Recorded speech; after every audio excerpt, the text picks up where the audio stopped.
the Da Vinci's Code, they keep them on a strict diet. Are they doing that with you guys?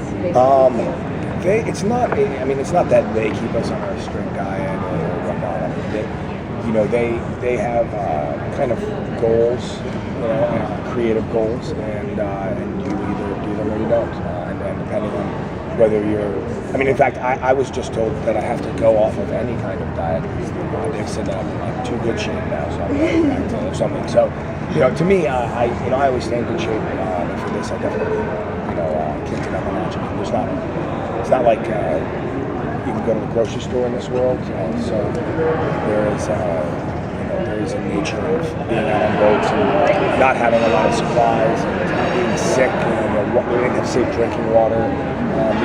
The Bahamas is actually a really tough place to get drinking water because there's small islands that don't have very high elevation and not very large forests that there's not much clean drinking water around. So you get the sense that being lean in this world is pretty period specific. So yes and no, but I tend to eat whatever I want.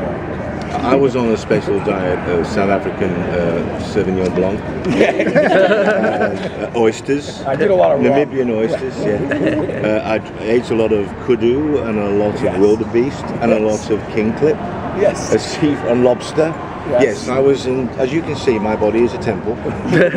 It's a ruined temple, but it's a temple. So we all were in special. You guys will have no problem with that. You'll like everything with that. Well, tell us about the characters that you play. About the what? The characters that you play. The characters. Me first? All right, well, I play Captain Charles Vane, who is a pirate captain, this historical figure that really existed in this day and age. You could go online and buy a bunch of books and you could find out a lot about him. But what you would find out would be a chronology of ships he took and when he became a captain in this ship and blah, blah, blah, blah, blah, blah. But you wouldn't find much about the man himself, the person that he is, how he felt about it, why he did it, where he grew up. Charles Vane wasn't a lot of captains came out of the privateers or out of the Navy. Charles Vane, there's no record of him being in the Navy or in a lot of that stuff. So it was fun to kind of create a guy that that I kind of call him sometimes. I kind of call him like the blue collar pirate. He's kind of like at one point he was like swabbing the decks and he happens to be a pirate and a captain now. He's just like he's kind of just like he's a man who doesn't like structure. Who doesn't like who has clearly gone the other way from the system, and he's definitely someone who would probably rather be feared than anything else, and he's really fun to play. Baddies are always fun to play. I play the quartermaster of the ship, Gates, and Mr. Gates is at the centre of a lot of intrigue and political machinations, because historically in that period it was actually a very democratic system. The crew voted in the boatswain and voted in the quartermaster, and they became, particularly the quartermaster, was the nexus of the will of the crew, and if the captain didn't do what the crew wanted, they could vote them out. And so Gates's job, not just because he respects Flint as probably one of the finest captains he's ever served with, but he's also, they've been friends for a long, long time, and he understands some of Flint's machinations and motivations, and so his job is to balance the different racial, cultural, political groups on the ship and get them all together so that they can serve the will of the captain in battle to succeed in their mission. So it's a great character to play. I get to be funny, ironic, angry, violent, political. I get to be all of these different facets of the middle management of a military operation, which, having served in the military myself, when we first talked to John about it, I said, he said to me, what do you feel about this character? What's the role of the quartermaster? And I said, well, when I was serving, we had a saying that it's the officers who give the orders, but it's the sergeant's mess that carries them out. And that is the middle management job of non-commissioned officers, is they have to get those men to take risks and throw their lives basically into a battle and convince them that they should try and do sometimes this quite impossible sounding achieve this goal.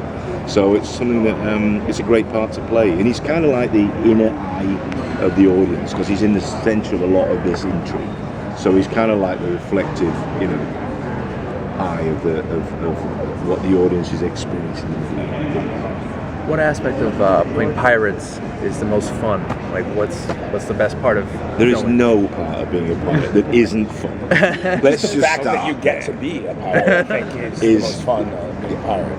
Who doesn't want to be a pirate? Right. But to answer it otherwise too, kind of like for me, I think or I don't know if it's like the most fun, but I think just like the thing that I've almost like proud about, or did, like to me, I kind of always wanted to, play. I always wanted to do an on-camera role, doing like an English accent, and so for me that's been like a really fun part. To like go through a day with these guys and like shoot a scene and realize that I'm like, Toby Stevens didn't seem to mind. He didn't mind. I'm all right. Like that was kind of one of those fun moments for me of going like, no one's going. we did. The stupid Americans here doing a fucking. You did a really good job, man. You did a good job. It's a very difficult thing to do, is to act in a different accent. I've done it. I've played Americans before now, and I'm always looking at the American actors, looking at me, going, "That sounds absolutely." So no, you did a good job. I don't know about that. And we did a couple of ensemble scenes that are actually fun. Some of the most fun scenes was when we were actually all together in a negotiation situation, and the whole bunch of us are bouncing off each other. All the people who think they're in charge or in the same rooms is just great. The same room is very fun. What's your character's relationship to each other? Because you're the rival captain and you're the loyal. So he is the quartermaster of the Walrus, and I'm the captain of the Ranger. And the Ranger is, there's a bunch of pirate ships and pirate captains in this world, and I'm always kind of, and if this were a very traditional old show, I would be kind of more just like the antagonist, always, bumping into them and whatnot. But in reality, it gets a little dicey, and our relationship is one of kind of mutual respect of each other's abilities, but also like, fuck you, you're on the other crew. Jack Rackham is the quartermaster of your ship, the Ranger. So as would have been, I mean, my relationship is we have a relationship with Jack Rackham because we are both quartermasters, which is quite a powerful position on the boat. He can't captain the ship without Jack Rackham's support. Because I need the crew, or else I can't say one of these things by itself. So it was a very political, interesting balance of power that they had. So even though they were rivals, they were all outlaws. So they don't do something that is going to bring the whole thing down, because at some point in the proceedings, we have to support each other in these ventures. So it's a very interesting dynamic. Yeah, like you ever see like Goodfellas? Remember how he's talking about like what the mafia is, and he's like, the mafia is just like the police for the guys who can't go to the police, and like that's kind of the relationship in that way that we have. It's like we've gone outside of the system, so we can't use the system to help us.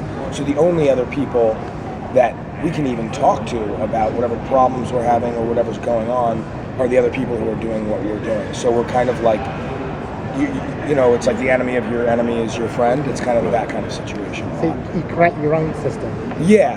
I mean, essentially, what's great about it is what you're saying. It's funny that a bunch of people who like basically went away from the system, and a bunch of pirates were the people who brought democracy to the New World. So because they were the first people who were one man, one vote in the New World. So it's kind of funny to think that in some ways our system here. This is 60 years before the American Revolution this takes place, that our system here may have actually been an extension of what these guys were doing down there. And that's kind of interesting to think. Does Gates see the impending threat of John Silver? Does he? Well, without giving anything away in the plot, I think Gates's feeling about this whole thing is that he's very antagonistic to Silver. And it's great the way they've written the arc of the show. We've talked about this before. Yeah. This is an 8-hour movie, and it's almost changing the paradigm. And it's already going to be an 18-hour movie because we're doing 10 more, so that's 9 movies. If you look at the scale of it and the way it's been shot, I mean, Michael Bay is not a dummy. I've done 4 films with Mike. Just finished on Transformers 4. And he has a grasp of what audiences want, which I've not seen the like of. And I've worked with quite some interesting directors, but Michael has got a really brilliant visual mind. So when it comes to making a picture, big picture work, and you've been sucked into it, even if it's about giant alien robots that disguise themselves as cars, people get sucked into that world. And this is of that scale. Everybody we had, from the makeup people that had worked on Harry Potter, to the second unit action director that had worked on some like the Bourne films and Gladiator, across the board, the DP that had worked on Transformers with me previously, everybody is of that world. And so the way this thing looks, when you see it projected, it's an 8-hour movie. It's quite epic in its Yeah, I just had the pleasure of watching. I'd seen one, but I had the pleasure of watching 2, 3, 4, 5, 6, and 7 about 3 days ago in France when we were at McGowan. And I mean, I was just going, like, I can't believe I'm doing this. Because, oh my God. I was like, can I watch the last one? He was like, no, you can't watch that one. It's one of those. It's really, and just to repeat what I know has been John said, but it's some shows you get into and it starts, they have a big opening flashy thing and you go, what? And then the rest of the show goes, this starts big and gets ginormous. It gets bigger, more complex, the relationships become more entangled and entwined and strained and passionate. There's a lot of, it just gets bigger and it gets richer, and it is the pirate show. Yeah, it is. And I sometimes, like, I'm watching something and I'm like, how do we pull this off? I'm like, what the? I mean, because most of it's shot on a backlot in a studio in Cape Town. So it's really quite, like, when you're watching it, you're like, how did this happen? Like, it's really fun. I'm just happy. Did I say that? Yeah. Anybody else? Any more? Are we all right? I just have one comment. I don't know if you guys know David Esquire, but right now, the way you two are dressed, you would be perfect villains in the next Batman movie. I'm just throwing it out there. Okay then. Yeah. When does that start shooting? Quick. Unfortunately, we're unavailable. Oh, okay. Oh, yeah.